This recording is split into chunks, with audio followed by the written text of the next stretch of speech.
feel like estate agents in Barbados, there's a conflict of interest there. If you are an estate agent in Barbados or you've dealt with them before, let me know if you also feel like there's a conflict of interest between working with the seller and the buyer.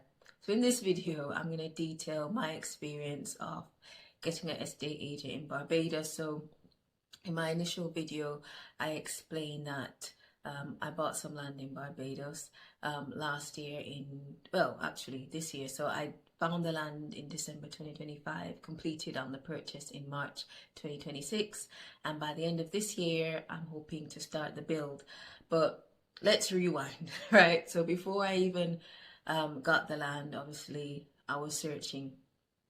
And when you go on all these websites, these real estate agency websites, they're going to say, get an estate agent. It's a minefield out there. Let us help you. So I listened and I got an estate agent. And it was a really different experience to anything that I've had in the UK. So the UK is where I'm based. And I thought I'd go through this with you. And if you've dealt with estate agents in Barbados, let me know, comment if this is something common or if it just happened to me, and then also some tips will be weaved through this as well. So let's get into it. My notebook. Okay, so the first thing I noticed with estate agents were that they wanted my whole life story. Now I can understand normal questions like, where are you looking, or what do you want, what's your budget, they need to know that. That's obvious.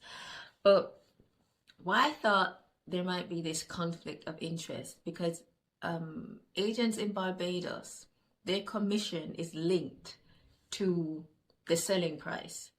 So think about it. They know what your budget is as the buyer.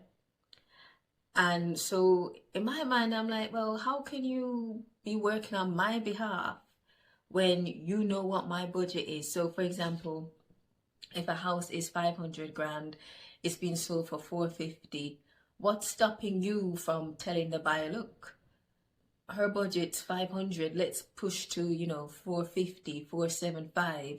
I just didn't really get that. And that's something that I realized towards the end of the journey. So yeah, I just feel like there's a slight conflict there. Like, how can you really be working on my behalf if you benefit from me paying more? I don't know. It's just me. Comment. Okay. Some of the other issues I found. So let's call this issue maybe 2, 3, and 4. They don't always listen. Now, I'm not saying that this is specific to Barbados estate agents, because I've dealt with estate agents everywhere. Like, people in general, they just don't always that great at listening, let's be honest. But this is why I think it's really important to have an idea of what you want before you contact an estate agent. And it sounds obvious, but sometimes we don't really know. Like, we know the end goal, we want a house or we want a land, but we've not really thought about the finer detail. And I think it's really important you give some thought to what your budget is, any locations you've seen that you like, and also what are must-haves versus nice-to-haves, and what's a definite no. So for example, for me, location was the most important thing. I wanted a view, and I didn't want lots of houses all around me. Like, I didn't want a house right in front of me, behind me, to the side. I want some space. I didn't want to be overlooked, and I wasn't willing to move on that. So have a think about that before you get in touch with your estate agent, because they're going to be asking you these questions. So it will just speed up things if you have an idea of what you want. And also be realistic with your budget. Like, we've all seen, well, maybe you've seen like these shows like A Place in the Sun, where people barely have any money but they want the world. Like, let's be serious here. So if you know your budget isn't going to stretch, like me, I'd originally started looking at houses and I was like, you're poor, you cannot afford a house. Or the houses that I did like, they were like 1 million plus. So I had to be realistic and pivot and say, okay, you know what, I don't really need a house right now because I'm working. So let's do it in stages. Let's buy the land, build in stages, and then by retirement, your house is done, it's paid off, good to go, you can move in. So that's the key thing. They don't sometimes listen, but you also need to go into it knowing what you want to speed things up. Second thing, or third thing, actually, third thing. Slow to act. Now, again, I'm not saying that this is just a thing in Barbados. I think this is a Caribbean thing. People move at their own time in the Caribbean, right? People don't jump. And if you're someone like me that's go, go, go, you're gonna have to learn to calm yourself, or else you're gonna make yourself very sick, like I ended up doing when I got shingles from the stress of this whole land buying thing. So I'd say manage your expectations as well, especially I'd say, this is just my opinion. I don't have any evidence, but this is my opinion. I feel like in my situation, because my budget was towards the lower end, so just keeping it real, I didn't want to spend more than like 50,000 US. That was originally my upper limit for everything. So for buying the land, all the fees and stuff, that's what I was hoping for. It didn't quite happen. I went over slightly. But when I feel like if your budget is low, the estate agents are not going to prioritize you. And it makes sense, right? Because their commission is linked to the selling price.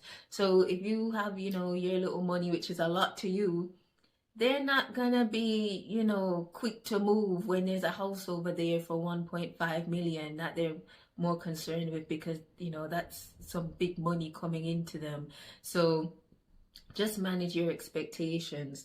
And the last thing I noticed with the estate agents, and again, it could just be my estate agent, it could be all of them, I don't know, they're quite controlling.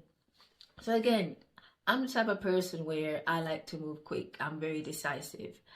And I felt like I was leading everything. Like I was the one finding all the plots of land, because my estate agent said to me, if you see anything you like, don't go to that estate agent.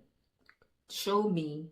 I'll sort it out. I'll speak to them. And then this is when I realized it's all about commission, right? Because your agent can get commission even if the house or land, whatever it is you're looking at, isn't being sold by them. Does that make sense? So yeah, I was like, I'm a grown woman.